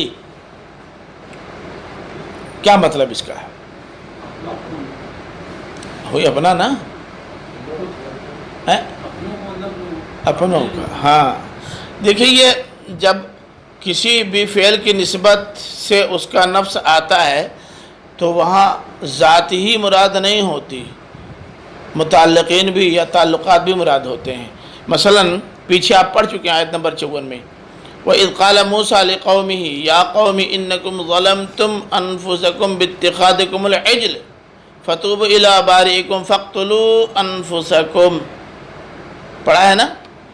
موسیٰ نے اپنی قوم سے کہا کہ تم نے اپنے اوپر بڑا ظلم ڈھایا ہے بچھڑا بنا کر، یہ اپنے اوپر ہے، یہ ظلم اپنے اوپر ہے، اپنوں پر چھوڑیے، اپنے اوپر ڈائریکٹ ہے، لیکن اللہ سے توبہ کرو اور اقتلوا انفسکم، خودکشی کرو، اپنوں کو مارو، یعنی جن کے قریب ترین لوگوں نے یہ گمراہی ایجاد کی ہے اپنے ہاتھوں ان کو ماریں، تب نہ عبرت لوگ پکڑیں گے، اور گھر میں بھی لوگ اس طرح کے فساد سے بچیں گے کہ تو ہمارے گھر کے لوگ ہی دشمن ہو جائیں گے۔ عبداللہ ابن ابی کا بیٹا خود ان سے کہہ رہا ہے کہ آپ نے کہا تھا نا کہ جب ہم گھر لوٹیں گے تو ہم میں سے معزز لوگ ترین لوگوں کو باہر کر دیں گے، نکلو باہر ہو جاؤ، کیونکہ ہم الاعز ہیں اور آپ الاذل ہو۔ حضرت عمر رضی اللہ تعالیٰ عنہ جب وہ باقاعدہ لوگ گرفتار ہو کر کے آئے غزوے میں، تو حضرت ابوبکر سے اللہ کے رسول نے پوچھا، انہوں نے کہا میرا خیال ہے چھوڑ دینا چاہیے۔ حضرت عمر سے پوچھا، کہا نہیں بالکل نہیں چھوڑنا چاہیے، ان کو قتل کر دینا چاہیے۔ حضرت عثمان سے پوچھا، کہا چھوڑ ہی نہیں دینا چاہیے، تھوڑا سا کچھ لے دے کر کے چھوڑ دینا چاہیے تاکہ اس کا اچھا سا پڑے۔ علی سے پوچھا، انہوں نے کہا قتل بھی کرنا چاہیے اور سب لوگ اپنے اپنے رشتہ داروں کو قتل کریں، میں فلاں کو، عمر فلاں کو، ابو بکر فلاں کو قتل کریں، تب نہ لوگ اسی عبرت حاصل کریں گے۔ تو یہ انفسکم یہی ہے، اپنا خون نہیں بہاؤ گے مطلب اپنوں کا خون نہیں بہاؤ گے۔ اس میں دونوں باتیں ہیں، خودکشی بھی نہیں کرو گے اور دوسروں کا خون بھی نہیں بہاؤ گے۔ وَلَا تُخْرِجُونَ أَنفُسَكُم مِّن دِيَارِكُم، یہاں بھی وہی ہے، تم اپنے گھروں سے اپنے کو نہیں نکالو، کیا مطلب؟ یعنی اپنے لوگوں کو ان کے گھروں سے نہیں نکالو گے۔ دونوں باتیں یہاں بھی ہیں، بلا وجہ گھر مت چھوڑو جب تک گھر چھوڑنے پر مجبور نہ ہو جاؤ، لیکن دوسروں کو قتل نہ کرو جب تک قتل کرنے پر مجبور نہ ہو جاؤ۔ قتل کرنے پر مجبور کب ہوتا ہے آدمی؟ جب دیکھتا ہے کہ یہ فسادی ہے، فساد مچائے گا، تو فساد سے سماج کو بچانے کے لیے ایسے مفسدین کو قتل کرنے کا حکم ہے، سب کو نہیں۔ فرمایا کہ یہ عہد تم کر چکے تھے، اس کا باقاعدہ اقرار کر چکے تھے۔ وَأَنْتُمْ تَشْهَدُونَ، اس کے دو معنی ہو سکتے ہیں، ایک تو یہ کہ آج بھی تمہاری کتاب میں یہ عہد و پیمان موجود ہے، تم شہادت دیتے ہو، کیا مطلب؟ تمہاری کتاب آج بھی شہادت دے رہی ہے کہ یہ فرمان خداوندی تمہارے لیے ہے۔ ایک پہلو تو یہ ہے۔ دوسرا پہلو یہ ہے کہ جس وقت حضرت موسیٰ علیہ السلام نے تم سے یہ اقرار لیا تھا تم موجود تھے، تم سے مراد تمہارے باپ، تمہارے دادا اور جو موجود تھے۔ تورات میں یہ بھی لکھا ہوا ہے کہ موسیٰ نے اپنی قوم کے لوگوں کی موجودگی میں ان سے یہ اقرار لیا تھا۔ تو یہ وَأَنْتُمْ تَشْهَدُونَ کے یہ دونوں پہلو ہیں جو نگاہوں کے سامنے رکھنے چاہیے۔ ذرا 5 منٹ پہلے مجھ کو بتا دیجیے گا کہ اب روکنا ہے۔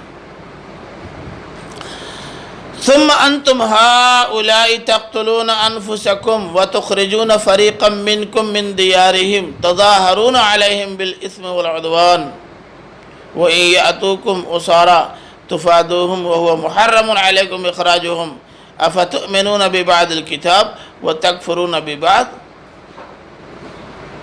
فما جزاء من يفعل ذلك منكم الا خزي في الحياة الدنيا وَيَوْمَ الْقِيَامَةِ يُرَدُّونَ إِلَىٰ أَشَدِّ الْعَذَابِ وَمَا اللَّهُ بِغَافِلٍ عَمَّا تَعْمَلُونَ۔ کئی باتیں ہیں اس میں اور سب ایک دوسرے سے جڑی ہوئی ہیں۔ فرمایا کہ تم ہی ہو، ثم انتم ہؤلاء، تم ہی ہو کہ تم اپنے کو قتل کرتے ہو، اپنے سے مراد اپنوں کو قتل کرتے ہو، تم اپنوں کو قتل کرتے ہو۔ سوچو، تم سے کہا گیا تھا کہ تم اپنوں کو قتل مت کرنا، اپنوں سے مراد اپنے ہم مذہب کو قتل مت کرنا، مگر تم اپنے ہم مذہبوں کو خود قتل، یعنی مسلمان کا قاتل، وہ بھی تو مسلمان ہی تھے نا۔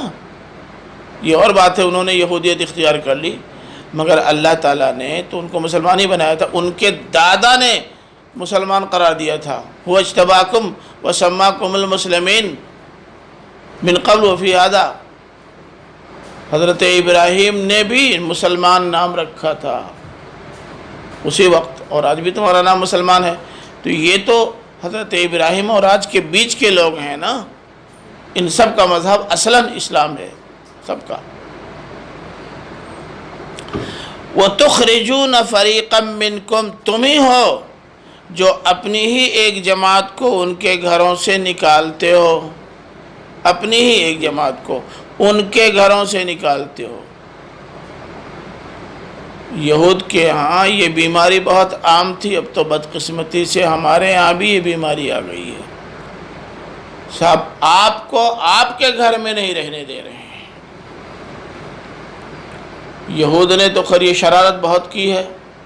آپ کو پتہ ہے کہ جس زمانے میں نبی کریم صلی اللہ علیہ وسلم نے اپنی نبوت رسالت کا اعلان کیا ہے تو یہود کے بہت سارے قبائل، جن میں قبیلہ بنو قینقاع، قبیلہ بنو نذیر اور قبیلہ بنو قریظہ، یہ سب یہود کے قبیلے تھے نا۔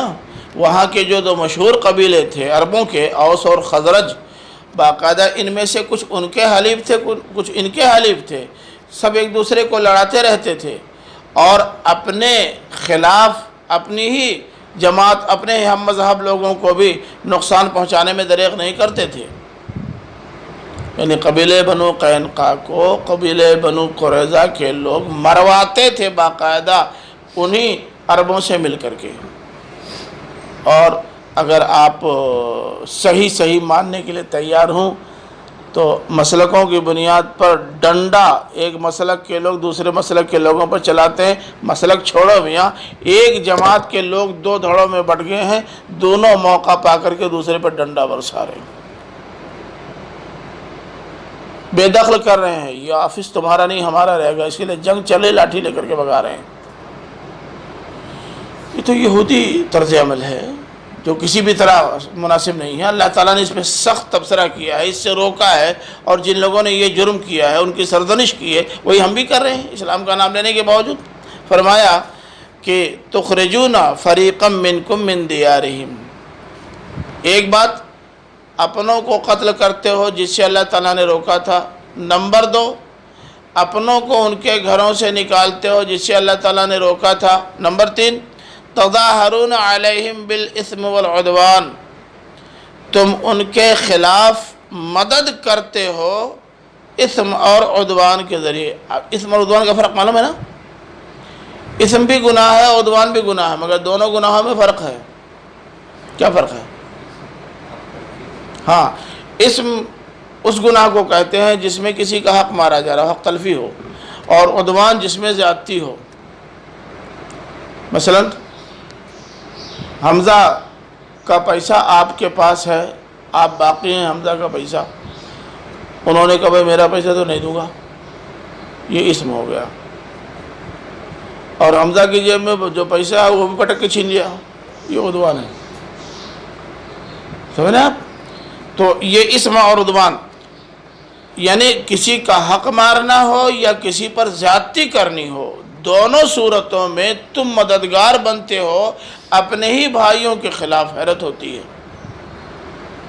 مودی صاحب دیکھ لیجئے، فلسطین پر غضب ڈھانے کے لیے اپنے لوگ مدد کر رہے ہیں ان غاصبوں، ان ظالموں کی جو آپ کے وجود کو برداشت کرنے کے لیے تیار نہیں ہیں۔ یا اللہ جب وَإِن يَأْتُوكُمْ أُسَارَىٰ تُفَادُوهُمْ وَهُوَ مُحَرَّمٌ عَلَيْكُمْ إِخْرَاجُهُمْ، اور اگر وہ تمہارے پاس قیدی ہو کر آئیں تو تم ان کو فدیہ دے کر چھڑاتے ہو، حالانکہ ان کو ان کے گھر سے نکالنا ہی تمہارے اوپر حرام تھا۔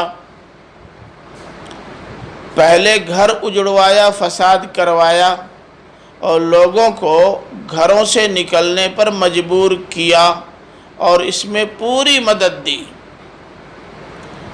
اب جب وہ بے گھر ہو گئے اور ان کا مقدمہ دائر ہوا تو یہ کھڑے ہو گئے ان کی طرف سے پیروی کرنے کے لیے۔ پہلے ایک غلط کام کروایا، پھر وہ جیل میں گئے اور جیل میں جانے کے بعد اب ان کی پیروی کر رہے ہیں اور ان کو چھڑا رہے ہیں۔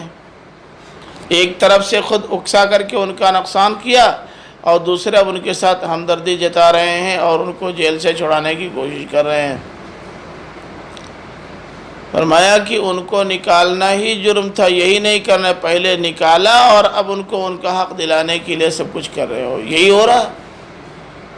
باقاعدہ علاقوں پر فساد کروایا جاتا ہے، گھر مکان دکانیں جلوائی جاتی ہیں، اور پہلے جلواتے ہیں، اس کے بعد مدد دے کر ان کو پھر سے آباد کرتے، آبادکاری کا کام کرتے ہیں۔ یہ کون سا طریقہ؟ یہ تو یہودیوں نے جو ایجاد کیا تھا، آج ساری دنیا نے اسی کو لے لیا ہے۔ افتؤمنون ببعض الکتاب وتکفرون ببعض، کیا تم کتاب کے ایک حصے پر ایمان لاتے ہو اور ایک حصے کا انکار کرتے ہو؟ یہ تو کچھ پر ایمان لانا اور کچھ کا انکار کرنا ہوا، یعنی جو چیزیں تمہارے لیے سازگار ہیں، جن احکام سے تم کو فائدہ پہنچنے کی توقع ہے، ان کو تو تم بڑے آرام سے بڑی خوبصورتی کے ساتھ لے لیتے ہو، اور جہاں ذرا بھی خون بہانا ہو، اپنے اوپر جبر کرنا ہو، کچھ نقصان اٹھانا ہو، انگلی ہی کٹوانا ہو، اس کے لیے تیار نہیں ہوتے۔ تو یہ تو یہی ہوا نا کہ کچھ حصے کو ماننا ہے، کچھ حصے کو نہیں ماننا ہے، جہاں ملنا ہے اس کے لیے تیار، جہاں نہیں ملنا ہے وہاں ماننے کے لیے تیار ہی نہیں۔ فما جزاء من يفعل ذلك منكم الا خزي في الحیات الدنیا، جو لوگ بھی تم میں سے جو لوگ بھی ایسا کرتے ہیں ان کا بدلہ نہیں ہے مگر دنیا کی زندگی میں رسوائی۔ جو لوگ اپنوں کے ساتھ غداری کرتے، احکام الہی کو پامال کرتے، فساد مچاتے ہیں اور اپنے آپ کو مصلح کے روپ میں پیش کرتے ہیں، پہلے اجاڑتے ہیں پھر بسانے کی کوشش کرتے ہیں، یہ سمجھتے ہیں کہ ہم سماج کے وہ لوگ ہیں جن کے پیچھے سب کو چلنا چاہیے، ہم بڑے لوگ ہیں۔ اللہ تعالیٰ نے فرمایا ایسے بڑے لوگوں کو اسی دنیا کی زندگی میں ہم رسوا کر کے چھوڑتے ہیں۔ اور یقین نہ ہو تو موجودہ سیاسی پارٹیوں کے بڑے بڑے نام، ایک دو کی بات نہیں کر رہا ہوں، تمام پارٹی جتنے اس وقت میرے ذہن میں ہیں سب میں بڑے بڑے لوگوں کے نام، کچھ نام ذہن میں لے لو تب پھر آگے بڑھوں۔ موجودہ حکمراں پارٹی کچھ لوگ ہیں جن سے بڑا کوئی نہیں تھا، خزی فی الحیات دنیا کی شکار۔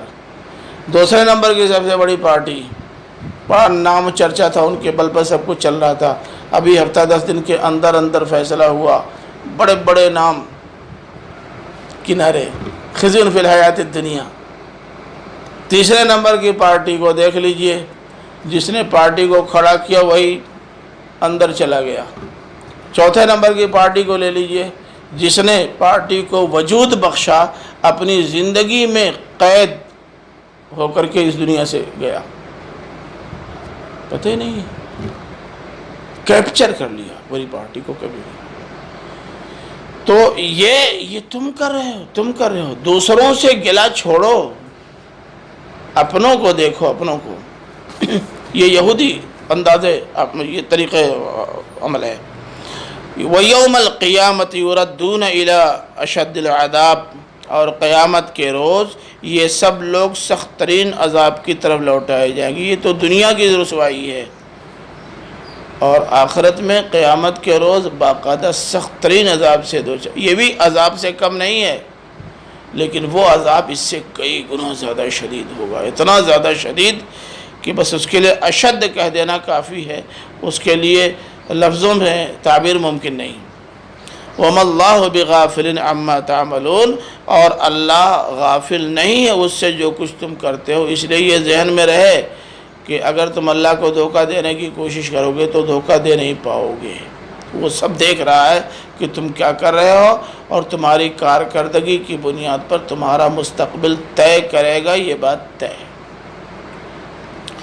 أُولَٰئِكَ الَّذِينَ اشْتَرَوُا الْحَيَاةَ الدُّنْيَا بِالْآخِرَةِ، یہی لوگ ہیں جنہوں نے دنیوی زندگی کو ترجیح دی بالآخرت، آخرت پر، فلا يخفف عنهم العذاب ولا هم ينصرون، تو نہ ان سے عذاب ہلکا کیا جائے گا اور نہ ان کی مدد کی جائے گی۔ آپ جانتے ہیں اشترا کسے کہتے ہیں؟ اشترا کے معنی اصلاً تو ہوتے ہیں خریدنے کے۔ کہاں؟ ہاں بولو۔ اشتراؤن، اشتہا نہیں، اشترا معنی خریدنا، اسی سے مشتری ہے، اصل اشترا کے معنی یہی ہے، خریدنا۔ پھر کہیں یہ ترجیح دینے کے معنی میں بھی آ جاتا ہے، انتخاب کرنے کے معنی میں بھی آتا ہے، مقابلہ کرنے کے معنی میں بھی آ جاتا ہے۔ اچھا، یہ خریدنے والا ہو چاہے بیچنے والا ہو، دونوں کے لیے اشترا کا استعمال ہو جاتا ہے۔ امام راغب اصفہانی نے بہت شاندار الفاظ میں اس کا تعارف کروایا ہے۔ وہ لکھتے ہیں فَإِذَا كَانَ بَيْعُ صَلْعَةٍ بِصَلْعَةٍ، الفاظ ذہن میں رہیں، بہت آسان اردو کی طرح کی عربی ہے۔ فَإِذَا كَانَ بَيْعُ صَلْعَةٍ بِصَلْعَةٍ صَحَّ أَن يُتَصَوَّرَ كُلُّ وَاحِدٍ مِّنْهُمَا مُشْتَرِيًا وَبَائِعًا، اگر بیع سامان کی سامان سے ہو تو بالکل درست ہے کہ ان میں سے ہر ایک کو مشتری اور بائع کہا جائے، ہے نا۔ آپ اپنی ٹوپی مجھ کو دے دیجئے، میری ٹوپی آپ لے لیجئے، کون بائع کون مشتری؟ دونوں بائع دونوں مشتری۔ صاحب دیہاتوں میں دیکھیے گیہوں دے کر کے امرود خریدتے ہیں، کھانے کی چیز گیہوں بھی، کھانے کی چیز امرود بھی، کون بائع کون مشتری؟ دونوں بائع دونوں مشتری۔ وَمِنْ هَذَا الْوَجْهِ صَارَ لَفْظُ الْبَيْعِ وَالشَّرَاءِ يُسْتَعْمَلُ كُلُّ وَاحِدٍ مِّنْهُمَا فِي مَوْضِعِ الْآخَرِ، اسی وجہ سے اشتراء اور بیع دونوں کا استعمال ایک دوسرے کی جگہ پر ہوتا ہے، ہر چیز میں یہی ہوتا ہے۔ ہم کو پیسہ چاہیے، آپ کو کپڑا چاہیے، ہم نے کپڑا دیا پیسہ لیا، ہم مشتری بھی ہو گئے اور بائع بھی ہو گئے۔ آپ نے کپڑا لیا پیسہ دیا، آپ مشتری بھی ہو گئے بائع بھی ہو گئے۔ بالخصوص جب سلعہ کا سلعہ سے بیع ہو، یعنی سامان کا سامان سے، تو مشتری ہو جاتے ہیں۔ اور یہاں تو سامان کا سامان سے ہے نا، کہ جناب علی ان لوگوں نے دنیا کی زندگی خریدی ہے آخرت دے کر۔ اب آپ کہیں گے آخرت دی کہاں ہے؟ دی ہے، کیونکہ آخرت اور دنیا دونوں ان کے سامنے رکھی گئی تھی۔ اگر یہ کرو گے تو آخرت تمہاری ہے، یہ کرو گے تو دنیا تمہاری ہے۔ تم نے آخرت والے پہلو کو چھوڑ دیا، دنیا والے کو لے لیا۔ یہ ہے اشتروا الحیات الدنیا بالآخرہ فلا یخفف عنہم العذاب، تو ان کا عذاب ہلکا نہیں کیا جائے گا، یعنی اندر سے کوئی رعایت نہیں ملے گی۔ جہنم میں جانے کے بعد جو عذاب ملے گا، لوگ چاہیں گے کہ عذاب میں تھوڑی تخفیف ہو جائے، بہت سخت عذاب ہے، ٹھیک ہے اے اللہ جیل ہی میں ڈالے رکھ، لیکن ذرا کچھ تو سہولت پیدا کر دے۔ فرمایا یہ نہیں ہوگا، بلکہ عذاباً سعادہ کا لفظ استعمال ہوتا ہے کہ جب جسم عادی ہو جائے گا اس اذیت کو جھیل لینے کا، تو عذاب اور چڑھ جائے گا، بڑھ جائے گا۔ جاؤ، تو اندر سے عذاب میں کوئی تخفیف نہیں ہوگی۔ جیلوں میں جو لوگ ڈالے جاتے ہیں، بڑے بڑے مجرمین بھی، شروع میں خوب پٹائی ہوتی ہے، بڑی اذیت دی جاتی ہے، اس کے بعد خالی کھاتے ہیں، سوتے ہیں، گھومتے ہیں بس جیل میں۔ اس میں بہت سے لوگ ہوتے ہیں جو حفظ بھی کر لیتے ہیں، بہت سے لوگ ہوتے ہیں جو کتابیں تصنیف کر لیتے ہیں، لیکن اذیت وقت گزرنے کے ساتھ ساتھ گھٹ جاتی، کم ہو جاتی۔ وَلَا هُمْ يُنصَرُونَ، اور نہ ان کی مدد کی جا سکے گی۔ یہ باہر سے مدد کی بات ہو رہی، اندر سے عذاب ہلکا نہیں کیا جائے گا اور باہر سے مدد نہیں ملے گی۔ کون سی مدد؟ دامن پکڑ کے مچل جائیں گے، یہاں سے وہاں تک نکل جائیں گے، نہیں نکل پائیں گے۔ یہ ہے اس جانب لوگوں نے یہ سمجھ رکھا ہے کہ سفارش کی بنیاد پر، شفاعت کا غلط مفہوم سمجھ کر کے یہ سمجھ لیا ہے کہ سفارش کی بنیاد پر ہم جہنم سے نکل کر جنت میں چلے جائیں گے۔ فرمایا ممکن نہیں، لا ینصرون، نہ تمہارے وہ پیر جن کے بارے میں تمہارا خیال یہ ہے کہ تمہاری گاڑی پھنسے گی تو وہ نکال دیں گے، وہ نکال پائیں گے، مدد ہی نہیں کریں گے۔ نہ تمہارا یہ تصور کہ نحن ابناء اللہ و احباہ، خاندانی وجاہت و شرافت اور اللہ تعالیٰ سے رشتہ داری جوڑ کر اس کی بنیاد پر یہ توقع رکھیں کہ ہم باہر نکال دیے جائیں گے، ممکن نہیں ہے۔ خدم و حشم ہے، بڑی بڑی پارٹی ہے، ہزاروں لوگ نعرہ لگانے والے ہیں، لاکھوں لوگ پیچھے دھول پھینکنے والے ہیں، ایک کام آنے والے نہیں۔ سب ولا هم ینصرون میں یہ سارے پہلو ہیں۔ تو اب سبق یہیں بند کرتے ہیں، حالانکہ نیت تو تھی 92 تک جانے کی، لیکن وقت زیادہ ہو گیا۔ اگر کسی کے ذہن میں کوئی سوال ہو تو وہ کر سکتا ہے۔